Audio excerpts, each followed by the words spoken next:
Ladies and gentlemen, welcome to the English Daily Book Summary YouTube channel. In order to not stop learning, listen to an English book summary every day for free.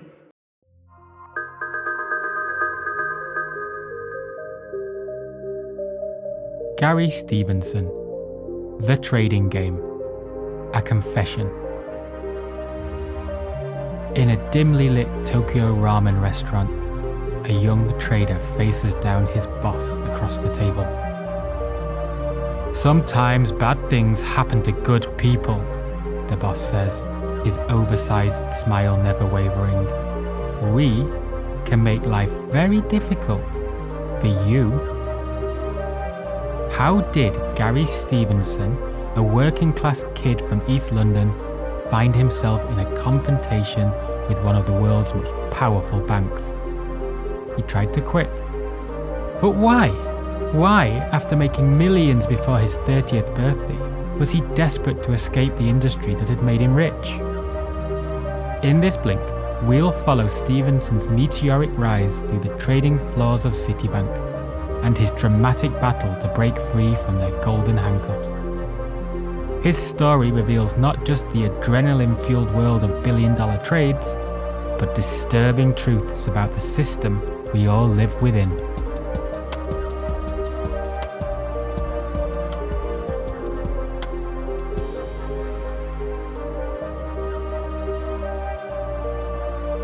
Chapter 1: Looking Through Lampposts.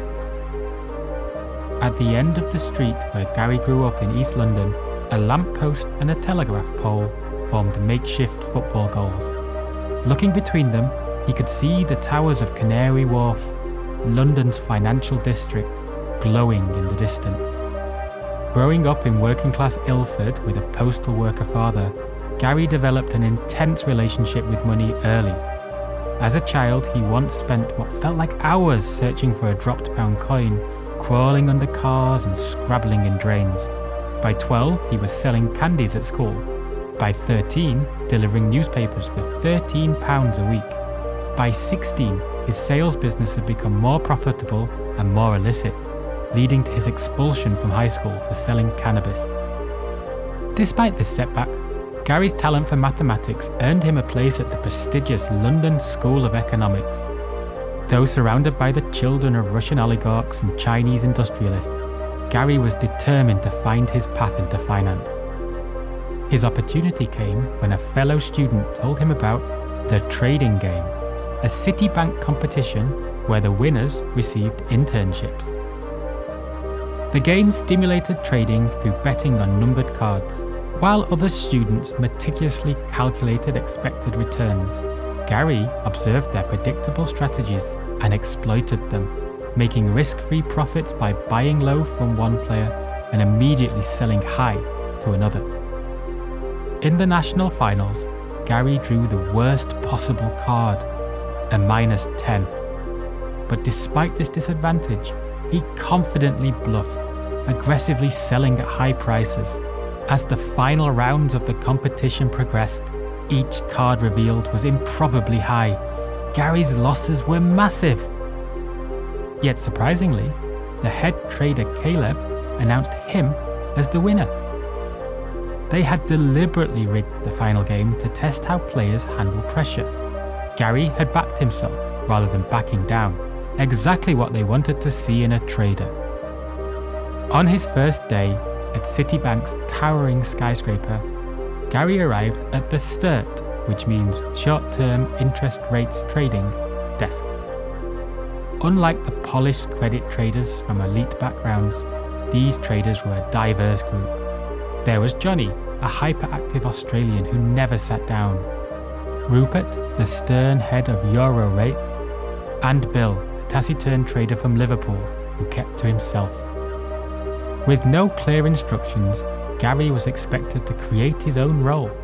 He set out to win over the mysterious but respected Bill, arriving at 5:45 a.m. to place a fresh cappuccino on his desk before he arrived. After several mornings of this ritual, Bill finally acknowledged him. "Thanks, Gal. Come and sit with me when you get back." On the final day of his internship, Gary was tasked with coordinating lunch delivery for the entire trading floor, a seemingly impossible task requiring hundreds of individual orders. Recalling his time delivering papers in the rain, he tackled it head-on. After successfully completing this final test, Caleb called across the desk, "You got a passport?" When Gary confirmed he did, Caleb smiled and said, "Go home and get it. You're going skiing." It was an unexpected invitation to the trader's inner circle and a permanent role. His path towards the career in finance he'd glimpsed from between the goalposts in Ilford. Chapter 2: Bank Robbery in Broad Daylight. Gary's early introduction to the trading floor was the beginning of a journey that would lead him through the heart of the 2008 financial crisis and transform him from an eager young graduate to someone unrecognizable, even to himself. His first year as a junior trader found himself navigating complex relationships with the desk's personality, learning to avoid Rupert's volatility, appreciating Bill's taciturn wisdom, and absorbing Spengler's odd but effective trading strategies. In September 2008, Lehman Brothers collapsed, and the global economy with it. It sent shockwaves through the financial system, but the trading desk didn't panic. They celebrated. The crisis created unprecedented opportunities for profit as liquidity dried up and spreads, that's the gap between bidding and selling offers, widened dramatically. While the world economy teetered on the brink, Gary watched his colleagues make millions leveraging the chaos. The lesson? Disaster means opportunity for traders. The darker side of trading culture revealed itself soon after. Rupert discovered Spengler had secretly transferred $3 million from Rupert's trading account to his own. Spengler's temporary removal from the desk taught Gary a crucial lesson delivered by Bill: cover your arse. A mantra that would guide his approach to risk and accountability throughout his career. At just 29 years old, head trader Caleb announced his retirement. He planned to build a house in California and never work again. Though he would eventually return, Caleb's news was for Gary a glimpse at a future he'd never imagined. If Caleb could walk away so young with life-changing wealth, why couldn't he? Opportunity knocked when Chuck Matheson, a giant Canadian who traded Russian rubles, took over from Caleb at desk head. During their first awkward meeting as Chuck flipped through a Sports Illustrated swimwear magazine ogling the models, Gary picked up on his uncertainty about the desk's structure. When Chuck innocently asked what he did on the desk, Gary seized the moment. The lie emerged effortlessly. "I'm the Swiss franc trader, Chuck."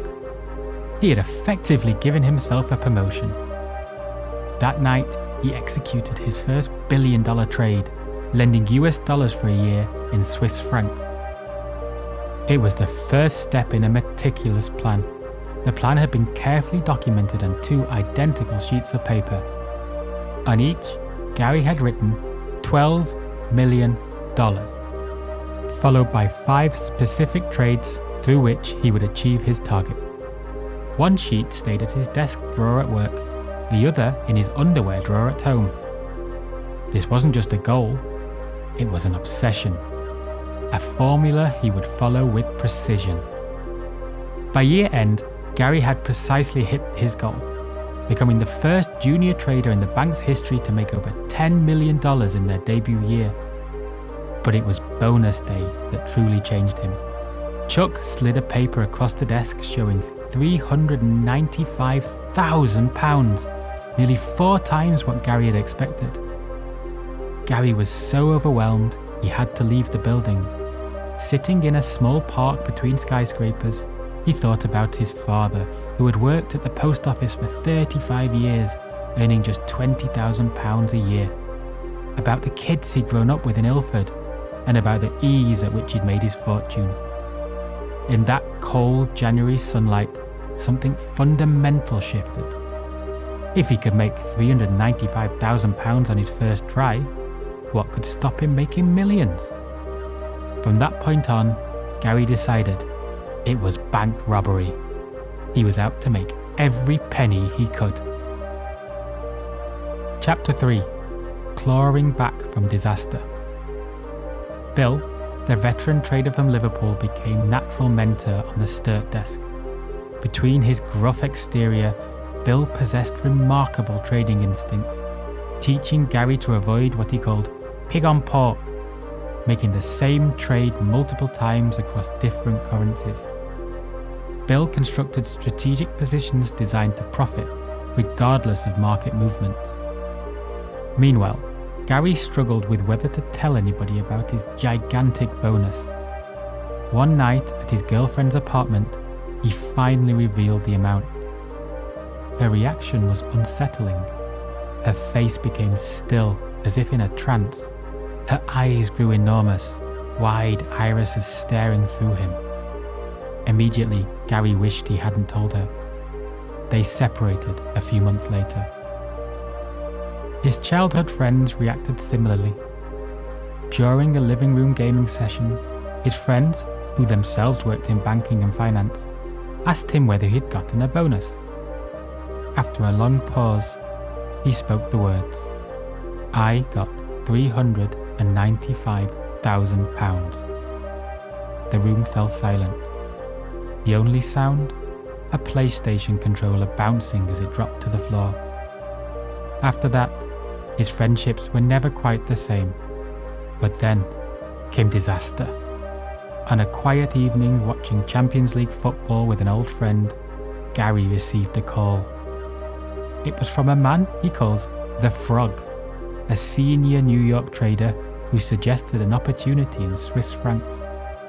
Gary committed to a $200 million position based on this tip. But days later, the Swiss National Bank unexpectedly announced they would lend Swiss francs at a negative 4.5% interest, an unprecedented move that devastated Gary's position. As losses mounted to $8 million within a week, Gary doubled down rather than cutting his losses. His position was eventually forcibly closed at a $4.2 million loss, only for the market to reverse shortly afterwards, proving his analysis correct, but too late. The experience taught Gary his two fundamental trading rules. 1. Be right in the end, and 2. Be alive at the end. The first meant ensuring your market analysis is on point. The second meant surviving long enough for that rightness to matter. Remarkably, Gary clawed his way back from being $4.2 million in the red. He arrived at work before everybody else and expanded his expertise to US dollar markets. By year end, he had recovered to a positive $4.5 million position. While traveling in Singapore, he received news of his bonus for the year, £420,000. Chapter 4: The Frog and the Shoe. In 2011, upon returning from Singapore with his second bonus, Gary found his job turned upside down. The Sturt desk had been physically relocated from the window to the center of the trading floor, a move symbolic of deeper changes. His mentor Bill was moving into semi-retirement, and Gary was assigned as junior euro trader rather than inheriting Bill's sterling portfolio. His new boss was none other than the Frog, the very same New York trader who'd recommended the disastrous Swiss francs trade. By now it was clear that he had set Gary up to take the fall, dumping his own risky position onto Gary before the market collapsed. Their work relationship was antagonistic from the start. Feeling the resentment, Gary found it nearly unbearable sitting next to his new boss. The junior euro position was mixed, potentially highly profitable but demanding, requiring hundreds of short-term trades where other positions might just need a handful. Gary approached this challenge with unrelenting intensity, arriving before dawn in cycling clothes that he increasingly didn't bother to change out of. He continued developing his distinctive trading philosophy. The key to success, he believed, wasn't just about being right. It was about being right when others were wrong. While other people bet on economic recovery, Gary recognized that growing inequality meant interest rates would remain low indefinitely. A contrarian position that proved devastatingly accurate. Again and again, Gary found himself making profit amidst the misfortune of others. When the 2011 Japan earthquake struck, killing thousands, Gary made $11 million. Later that year, as European countries like Greece, Spain, and Italy spiraled into debt crises, Gary's positions yielded even greater profits. The European Central Bank's desperate move to offer unlimited loans at 1% created chaotic market conditions that he navigated with remarkable skill, trading nearly €1 trillion a day. Despite making over $35 million for the bank that year, Gary's relationship with his boss, the Frog, declined. When the Frog suggested Gary might not get his expected bonus, Gary began interviewing with rival banks, strategically leaving their business cards on the Frog's desk as leverage. He eventually secured approximately $2.45 million, the standard 7% of all his profits. Gary's personal life reflected his growing alienation. He purchased an expensive apartment overlooking a marina, but left it bare, save for a mattress and a TV. The breaking point came during a confrontation with the Frog. As his boss screamed at him over a missed meeting, Gary looked down at his shoes. His sneakers had worn away at the corners where his little toes were, and he could see his socks underneath. Bright red socks dotted with the logo of his favourite football team, Leyton Orient. He had become so disconnected from his everyday life that he, a millionaire trader, hadn't noticed he'd been walking around with holes in his shoes. "Boss, I don't think I can do this anymore," he said suddenly. "I think I need to quit." Chapter 5: Traps and Delusions. To keep him from quitting, Citibank eventually offered Gary a sabbatical, working in Tokyo under his former boss Caleb. On his final day in London, Gary walked off the trading floor to applause from colleagues, but never turned back to acknowledge them. His gaze was already fixed on a future away from the world of trading. Gary had stumbled onto a secret about money, not the kind of secret that makes you rich, though it had certainly done that, but one that made him see the world differently. While CNBC talking heads debated whether the recovery would be V-shaped or U-shaped, Gary had bet billions that it wouldn't happen at all. The global economy, he believed, wasn't caught in a temporary downturn. It was caught in a trap. And still is. Gary understood that the economy couldn't recover when spending power was being permanently drained from the middle class. The central banks would be forced to keep rates at historic lows to prevent total collapse. In Gary's view, the economic establishment, central bankers, academic economists, and Wall Street analysts clung to models that treat economic downturns as temporary cyclical problems, rather than permanent structural ones. Their forecasts repeatedly predict interest rate increases and returns to normality that never materialize. Why? The central banks pump money into the financial system, ostensibly to stimulate growth, but this money never reaches ordinary people who might actually spend it. Instead, it inflates asset prices, stocks, bonds, real estate, owned predominantly by the already wealthy. Gary saw his childhood friends back in Ilford, where the rusty lampposts that once served as football goals still stand, increasingly devote their paychecks to rent and mortgage payments on ever more expensive housing. The money flows upward, from tenant to landlord, borrower to lender, through financial plumbing that Gary understood intimately. He had watched the process unfold on his Bloomberg terminal in real time, like watching a heist in progress, one that nobody else seems to notice. So Gary made millions betting interest rates would stay near zero. When people have less and less money to spend after housing costs, the economy can't grow. And when the economy can't grow, rates can't rise. It's that simple. The result is a particular paradox. One kid from East London makes enough money by 26 to retire forever, simply by correctly anticipating that his neighbours and schoolmates will keep getting poorer. As he flew eastwards to Tokyo, Gary carried this knowledge with him like contraband, a theory that explained. The result is a particular paradox. One kid from East London makes enough money by 26 to retire forever, simply by correctly anticipating that his neighbours and schoolmates will keep getting poorer. As he flew eastwards to Tokyo, Gary carried this knowledge with him like a contraband, a theory that explained both his meteoric rise and the gnawing emptiness that accompanied it.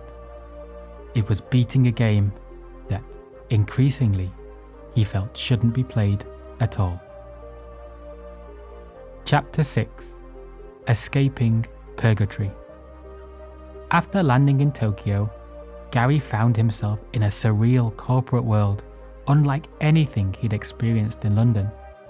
The Tokyo trading floor was eerily quiet, with low ceilings and an atmosphere of manufactured busyness. His Japanese trader colleagues had perfected the art of appearing occupied whilst doing almost nothing, spending hours creating spreadsheets only to delete and restart them. Don't ever finish work. You finish work, you get more work to do. Gary was placed on the Sturt desk between Hisa, a micromanaging supervisor who constantly hovered, and an Australian junior trader. With interest rates in Japan essentially dead and minimal trading required, Gary had nothing to do. He began sleeping at his desk when Hisa was away and spending hours studying Japanese kanji. Anything to fill the emptiness of his days. Despite the change of pace, Gary's physical decline accelerated rapidly. His weight dropped to 120 pounds, he developed acid reflux that required constant medication, and his sleep became so disrupted that he often ran around the Emperor's palace at 3 a.m. The meaninglessness of his work and the isolation from home pushed him, finally, towards breaking point.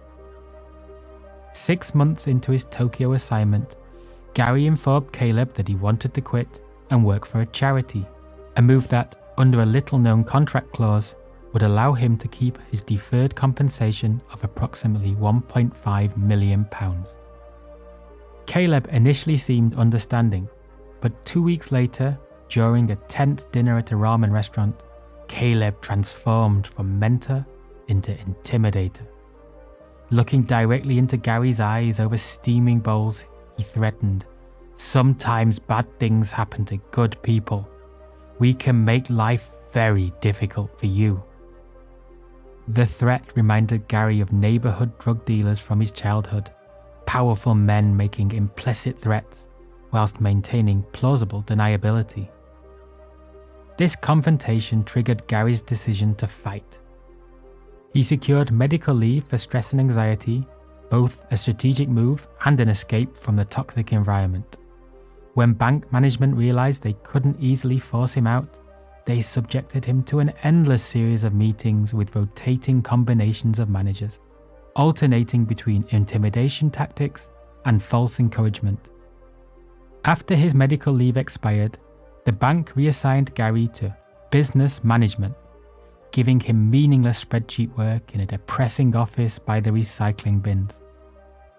As pressure mounted, the bank cancelled his housing allowance and formally rejected his application to leave for charity work. Gary responded by sending bizarre emails to senior executives, including the CEO, some containing Mormon scripture, others featuring cryptic threats about exposing the bank's behaviour. This unorthodox strategy coincided with the sudden firing of a senior manager. Shortly after, HR called Gary to a final meeting. They unexpectedly agreed to release him with his full deferred compensation, a surprising victory in a battle that seemed hopeless. Perhaps it was Gary's erratic emails that made them question his stability and potential liability. Maybe his persistence had simply exhausted them. He would never find out. On his final day, Gary quietly departed the trading floor, for the last time, to zero fanfare. Years later, in a village pub, Gary's former colleague Billy revealed the aftermath. The day Gary left, during a monthly conference call with Sturt traders from around the world, Caleb had made an announcement. Today was Gary Stevenson's last day at Citibank. After an uncomfortable silence, someone asked, "So who won then? Gary or Citibank?" There was a pause. Everyone heard a click as Caleb unmuted his phone. Gary won. Billy heard the sound of traders worldwide simultaneously muting their phones as the call erupted in laughter.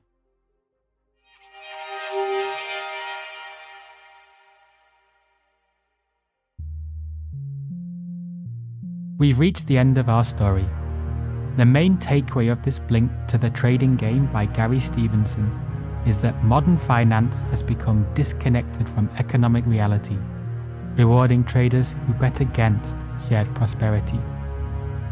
Stevenson's journey from working-class Ilford through the gleaming towers of finance reveals how the industry's most profitable wages are often bets on inequality and diminishing opportunities for the middle class.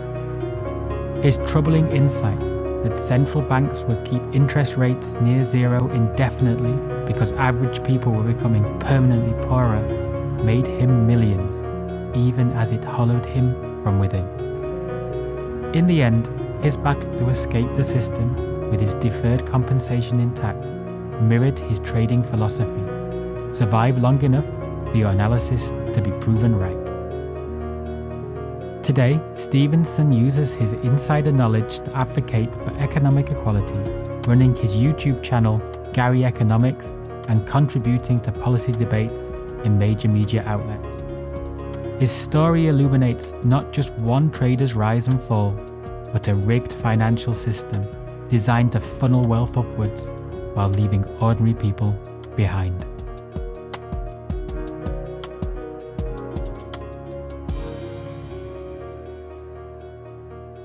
Okay, that's it for this blink. We hope you enjoyed it. If you can, please take the time to leave a rating. We always appreciate your feedback. See you in the next blink.